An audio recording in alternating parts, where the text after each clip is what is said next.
What's up, you guys? What's up? Welcome back to another video with your boy Abe Shaw. As you guys already know by the title of this video, all TPs were smashed on US30, and I thought it would be a great idea. I was supposed to have been doing this last week for all the other ones as well, but I was like, you know what? We're about to actually go back and really just do a whole recap on every single entry I gave y'all for US30. And just really talk about where we are in the charts right now. Like, literally, the market took off for over 6,000 plus pips. And honestly, now that I think about it, I gave y'all multiple entries for the buy entry. Even gave y'all a setup for one of the sell entries. Let's really just, enough of me with this intro. Let's really just hop into the charts. Let's really just, let's get right into the charts, y'all. Let's get it. So this is actually, long overdue, because I originally actually should have gave y'all this breakdown video right when it first happened.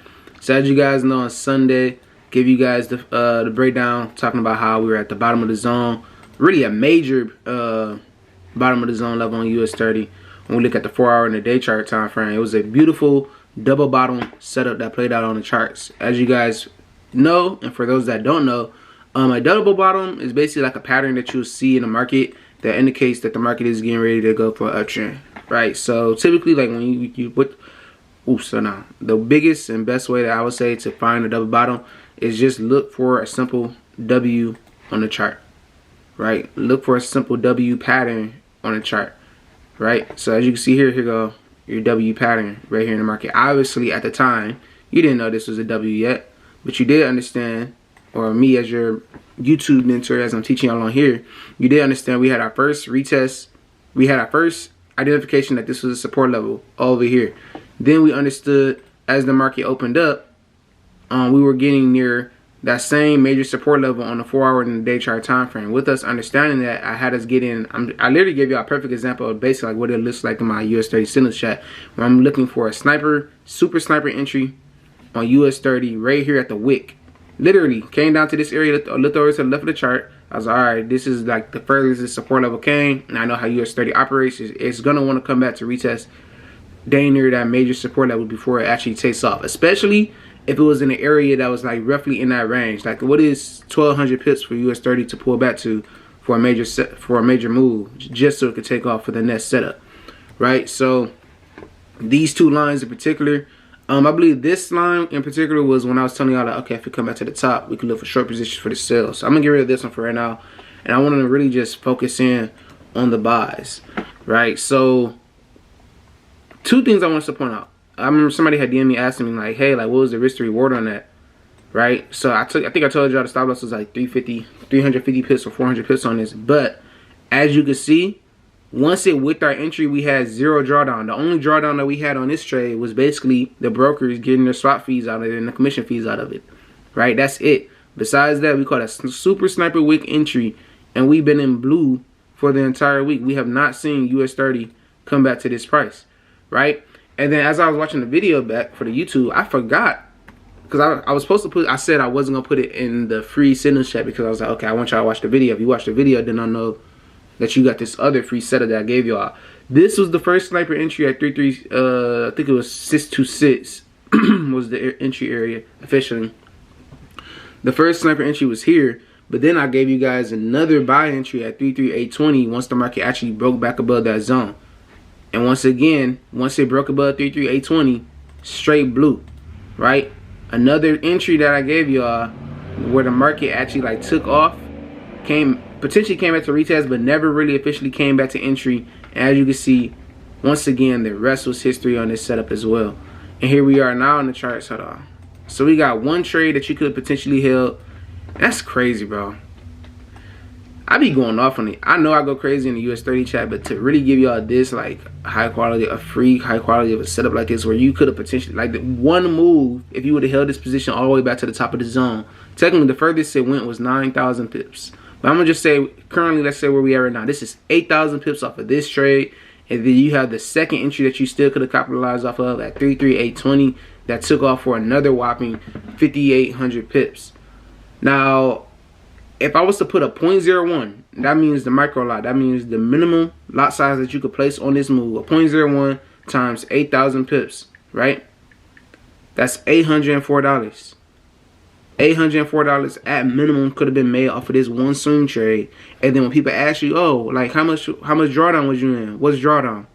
I don't know what that is, right? And before I even continue, I want y'all to know, like, this isn't normal. So I don't want y'all to watch this video think like, oh, he's sketching zero drawdown every single time. Like, well, the way I trade and the strategy I take, for me personally and my academy members as well, like, we're looking at high quality and sniper entries. So yes, for the most part, we are taking zero drawdown for the most part type of setups. But I do not want to make that seem like, oh, I'm telling you, oh yeah, you're not going to be in no stress free no matter what when you're in this US30 chat or when you're trading US30, because that's unrealistic. What you're seeing, the way I was able to catch that sniper entry like that, you're seeing the product, my hard work, my craft, studying, back testing this pair to really understand how it actually moves, when it's reaching certain major levels, everything of that nature. That's all from my experience of how I've traded, and that's how I was able to get this setup on zero drawdown. So I don't want you coming in or you trying to master US30 on your own or trade US30 on your own and you think you about to have zero drawdown trades, because that is unrealistic. There are going to be trades that you might get caught in a pullback on, or, well, I can't say that for my chat, because my chat, if you enter when I'm entering, you straight. But there could be setups where you're getting caught in a drawdown or getting caught in a pullback before the trade actually takes off for the move that you want to enter in. So let's get back to the chart though. Let's get back to the chart. So once again, $804 at minimum off of this move, $589 at minimum off the second entry. 804 plus 589. That is literally $1,300 could have been made at minimum in my chats off of US30. Once again, if I go, let's just say we went into a 0.05 lot size times 8,000 pips.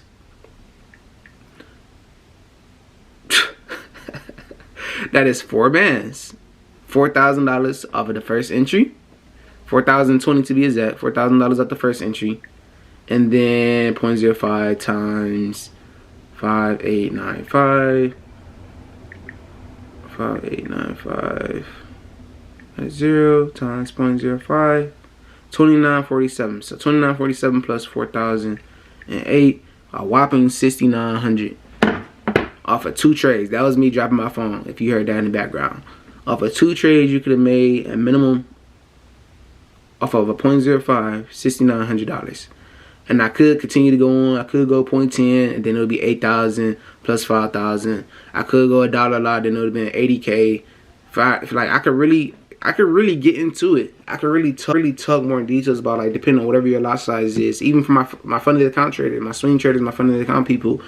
I know you guys understand, like, when you have a larger sum of money, a larger funded account you use, you can trade with larger capital. Trading with larger capital allows you to pop a higher lot size and capitalize off of this move. So when I'm giving you guys, my people that's watching this that don't have no idea what I'm doing, when I'm giving you guys these 0.01s, this 0.05, the 0.10 estimates, not even estimates, but the rewards that I'm telling you, like, oh, you could have made 5,000, you could have made 10,000. I'm really putting into perspective that there are really different levels to this, because, like, it's people that can aim for $100 a day. It's people that aim for $1,000 a day. There's people that aim for $1,000 a day, and then there's people that aim for $10,000 a day. Regardless, we all took the same setup. It's just about what your account balance is at and how you leverage your account to the proper way to make sure you're compounding your account and growing as much as you want as possible. Right? So I just wanted to come on here and just really break that down. Actually, let's talk about it. So I'm gonna actually break this whole chart setup down. I don't want to come on here and just brag about, like, oh, we got this pips and this how much you could have made. Let's really break it down. So after we got that retest, the market decided to, this is Friday, so yeah, Sunday, the market was consolidating a little bit, then it gave us that final push during London session. Once it with that entry, as you can see, the market took off. With every takeoff, as it reached we know where it's going back to an area that played as a resistance level on Friday. This was the, why does it look like this?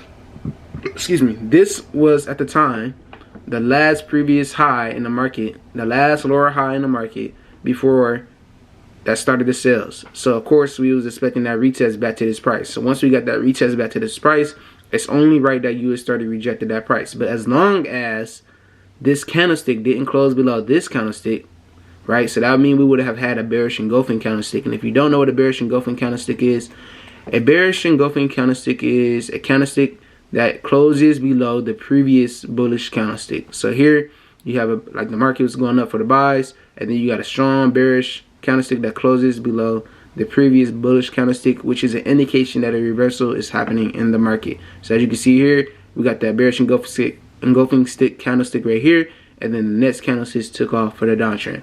So in order for us to look for that here to see like, okay, when would I know if I want to take a sales? If I didn't enter right here, what will be the next area that I'll be looking for to take sales?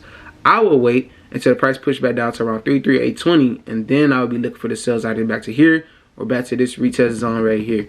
But instead of closing back below, the market decided to actually break back above this zone and gave us a bullish engulfing candlestick. And for those that don't know what a bullish engulfing candlestick is, it is the complete opposite of a bearish engulfing candlestick. A bullish engulfing candlestick represents when a previous candlestick before is bearish and it's followed by another bullish candlestick, which is an indication that the market is still continuing within a strong buy bullish market. Right, so once we got that official breakout here at 34014, this technically could have been another entry for you to take for the buys as the market took off. Right, so once it broke this level, after we got that break, we got a retest, and then once it broke out of that zone again, all you had to do if you missed this entry right here, all you would have had to do again was wait for that retest. This wick entry, this wick that you see right here, this candlesticks, shows you that the market actually came back to this area first before it continued for the uptrend, right? So it broke out of the zone, it gave us a retest back to that zone, and then it continued to take off again for that setup, right? So I want you guys to be mindful of that when you're looking to trade US30. It's definitely known for pullbacks. I'm letting y'all know that. If it's any gem I can give y'all, I would say be mindful of the pullbacks, because the pullbacks can make or blow your account depending on whatever your lot size is. And then when you're trading with larger capital, obviously you do not want to be down drawdown 10, 20, 30, 40K and drawdown. That's steep, right? Well, if you're in the funded account, you can't even be that far in drawdown anyway. But for my traders that trade on the live accounts, actually, you understand what I'm saying. Like, you don't want to deal with that drawdown when it's not needed, because you soon realize if you just be patient and wait for the move, you can have a zero drawdown trade and take it all the way back to the top, right? So that was my quick little nuggets for US30 today. Wanted to come on here and update you guys on the two setups. Like I said, at minimum, what was it again? It was 800, 804 for one position, 500 for one position. It was like 1,300 in total. So at minimum, you could have made 1,300 this week off of US30. Now, besides that, now that I think about it, in the actual free signals chat, I was actually going crazy this week. I'm talking about Nas 100. I gave y'all another play that went for 1,200 pips, and then I believe Gold smacked TP133 for 90 pips.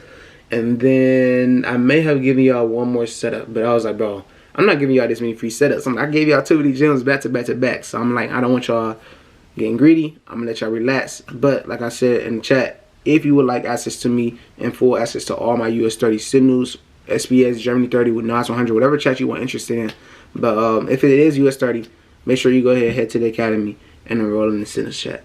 But without further ado, I think that's the end of this video, man. Shout out to everybody that stayed to the end and watch. Leave a like, leave a comment. Did you make money off of this trade this week? I had people DMing me. Shout out to one of my mentees. He made another 7K. Well, not him. It was another mentee that had a 7K day off the charts just off of US30 alone. Just off of, well, let me not say day. Well, week. Just off of this swing alone off of US30. So shout out to him. Momentum. I'm just excited. Alright, y'all. Catch y'all in the next video. Peace out. Bow.